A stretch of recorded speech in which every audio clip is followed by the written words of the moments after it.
जय हिंद students, class 11th exercise 9.2 question number 7। ठीक है। A man starts repaying a loan as first instalment of ₹100। If he increases the installment by ₹5 every month, what amount he will pay in the 30th installment? ठीक है, मतलब बात को थोड़ा सा घुमा दिया। कितना सिंपल क्वेश्चन है ये, तो क्वेश्चन नंबर 1 होना चाहिए था। इसको मैं हिंदी में पढ़ रही हूँ।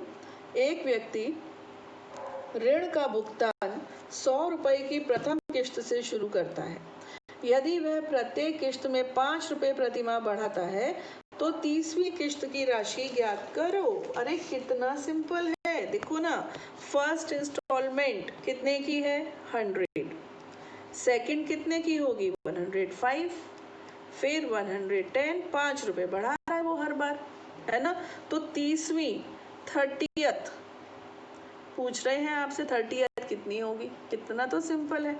ए हो गया आपका 100, डी है आपका 5, ओके, और एन कितना है? 30। आपको ए एन बताना है, यानी ए 30 बताना है। ए 30 will be A plus 29D, है ना। ए कितना? 100 प्लस 29 इंटू 5, 100 प्लस 145, 245 रुपए वो देगा। अच्छा, यहाँ पर अपने को लिखना नहीं होता यूनिट। यूनिट हम कहाँ लिखते हैं? जब हम अपना उत्तर शब्दों में लिखते हैं, ठीक है। When we write our answer in words then we mention the unit, okay.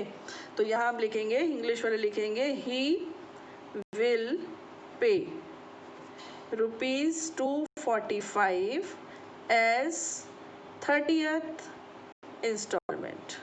Got it? Spelling instalment में डबल एल है कि सिंगल एल है? I am getting confused. Single L है, ठीक है। तो अब हिंदी में क्या लिखेंगे? वह व्यक्ति या वह 30वीं किश्त के रूप में 30वीं किश्त के रूप में 245 रुपए अदा करेगा या देगा। सिंपल है ना। Now question number 18, and it is the last question of your exercise 9.2. The difference between any two consecutive interior angles of a polygon is 5 degree. If the smallest angle is 120 degree, find the number of the sides of the polygon. हाँ, थोड़ा सा revision चाहिए इसमें, है ना। Polygon क्या होता है? जिसमें बहुत सारी साइड्स हो, 3 से ज़्यादा हो। चलो 3 को भी, ट्रायंगल को भी पॉलीगन कह देते हैं कई बार, लेकिन 3 से ज़्यादा हो तो ठीक है ना। Polygon means a closed figure bounded by more than 3 sides, ऐसे समझ लीजिए, ठीक है। थोड़ा सा रिवीजन करा ही दूँ, छोटा सा। देखो, एक क्वाड्रिलेटरल है, इसमें एक डायगोनल बनाया। कितने ट्रायंगल बने? 2 बने ना। तो इसका 3, इसका जो सम होता है ना चारों एंगल्स का, वो 2 × 180 से आ जाता है 360। अगर मैं पेंटागन बनाऊं, पेंटागन, एक वर्टेक्स चूज करो, एक वर्टेक्स, कितने डायगोनल बने? सॉरी, ये तो हेक्सागन बन गया। 1 2 3 4 5 6 हेक्सागन बन गया। चलो, एक वर्टेक्स चूज किया, कितने ट्रायंगल बने? 4 बने ना। तो 4 × 180 यानी 720, है ना। अब मैं पेंटागन बना दूं, अब सही बन जाना बाबा, ये बन गया पेंटागन, ठीक है। तो पेंटागन में एक डायगोनल चूज किया, कितने ट्रायंगल बने बेटा? 3 बने ना, 1 2 3, तो 3 × 180 तो 540। मतलब जितने नंबर ऑफ साइड्स होती हैं उससे 2 कम ट्रायंगल बनते हैं। जैसे 4 साइड्स थी, 4, 2 बने। 5 साइड्स थी तो 3 बने। 6 साइड्स थी तो 4 बने, है ना। तो जितनी नंबर ऑफ साइड्स होती हैं उससे 2 कम ट्रायंगल बनते हैं। मतलब अगर n साइड्स होंगी तो कितने बनेंगे? n-2, है ना। अगर n साइड्स का पॉलीगन हुआ, n-2 ट्रायंगल बनेंगे कि नहीं? और उसके सभी एंगल्स का सम कितना होगा? n-2 × 180। तो सबसे पहले तो हम लिखते हैं फर्स्ट एंगल, कितने का है? 120 डिग्री। सबसे छोटा एंगल 120 है। इसमें 5 डिग्री का इंक्रीमेंट, मैं सीरीज की तरह से नहीं, सीक्वेंस की तरह से लिख रही हूँ, ठीक है। 5 डिग्री का इंक्रीमेंट किया तो 125 का अगला एंगल होगा। उसके बाद का एंगल होगा 130 डिग्री का, ठीक है। और कितनी साइड्स हैं वो आपको बताना है, गॉट इट। तो आपको सम ऑफ सीरीज यानी कि सम ऑफ, यहाँ लिख लूँ मैं, sum of all angles of a polygon having n sides, यहाँ लिखेंगे बहुभुज के कोणों का योग जिसमें n भुजाएं हैं, n भुजाएं हैं। कितना होगा, अभी अभी आपको सिखाया मैंने, n माइनस 2 इंटू 180, ठीक है। तो अब हम अपनी सीरीज शुरू करते हैं। हमारी सीरीज का a कितना है, 120 है, और d कितना है, 5। ओके, हमारा Sn इस तरह से हमको दिया हुआ है, n minus 2 into 180।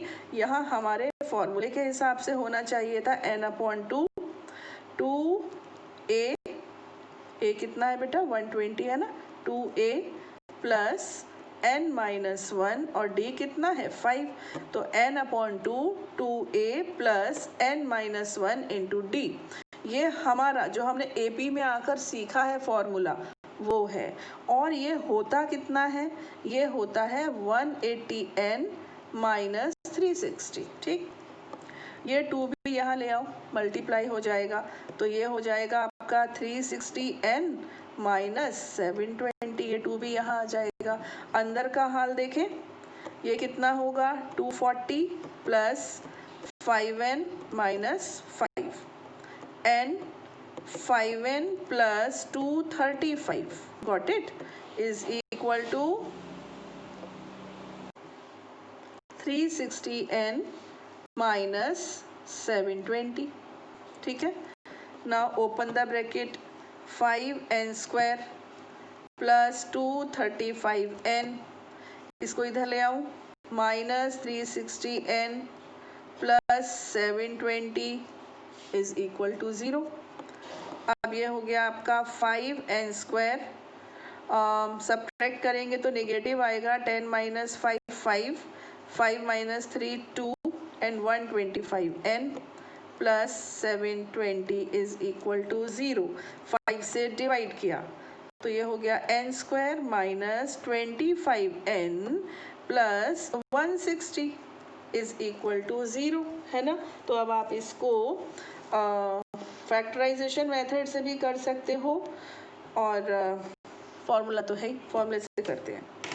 n is equal to minus B plus minus under root B square minus 4ac upon 2a।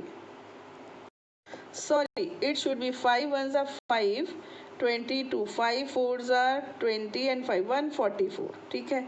यहाँ मैंने 4 से मल्टीप्लाई किया, 4 4 सॉरी हाँ 4 से, 4 fours are 16, 16 and 1 17, 7 and 4 ones are 4 and 5 76, ठीक है।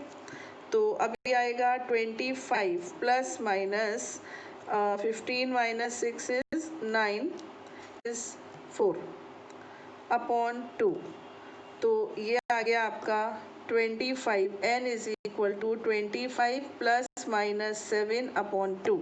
एक बार आपने 7 ऐड किया तो 32 अपॉन 2 यानी कि 16, और एक बार आपने 7 सब्ट्रैक्ट किया तो 18 अपॉन 2 दैट इज 9, ठीक है। अब एक पॉलीगन में या तो 16 साइड्स होंगी बेटा, और या फिर 9 होंगी। ऐसा कैसे हो सकता है कि 16 भी हो और 9 भी हो, या तो 16 या तो 9। अब कौन सा आंसर करेक्ट है, इसके लिए हम इस पॉलीगन का लास्ट एंगल निकालते हैं, AN, ठीक। AN क्या होगा, A plus n minus 1d। A कितना है, A है आपका 120 प्लस, अगर मैं 16 ले लूँ तो 16 माइनस 1 15 होगा, 15, और D कितना था 5, तो ये हो गया 120 प्लस 75 दैट मीन्स 195। तो रिफ्लेक्स एंगल होता है क्या, 180 से भी बड़ा एंगल किसी पॉलीगन में होता है क्या? नहीं होता। आप लिखेंगे इट इज़ नॉट पॉसिबल, ये संभव नहीं है। देयरफॉर आपका आंसर होगा 9। तो ए 9 भी निकाल ही लो। 120 प्लस 8 इंटू 5, तो 120 प्लस 40 तो कितना आ गया? 160। तो 180 से छोटा एंगल तो पॉसिबल है ना? 180 से छोटा एंगल तो पॉसिबल है। ओके, मतलब अधिक कोण जिसको कहते हैं ना ऑब्ट्यूज एंगल, तो ऑब्ट्यूज एंगल तो हो सकता है ना? तो बस हो गया। 90 टू 180 के एंगल को तो ऑब्ट्यूज एंगल कहते हैं बेटा। अधिक कोण तो हो सकता है, रिफ्लेक्स एंगल नहीं हो सकता, प्रतिवर्ती कोण नहीं हो सकता। तो हमारा आंसर हो गया 9। n is equal to 9 is the answer. ठीक है, तो इस तरह से हमारी एक्सरसाइज 9.2 यहाँ पर फिनिश होती है, कंप्लीट होती है, समाप्त होती है। ठीक है, हम 9.3 के लिए मिलेंगे अपने नेक्स्ट वीडियो में। टिल देन, जय हिंद।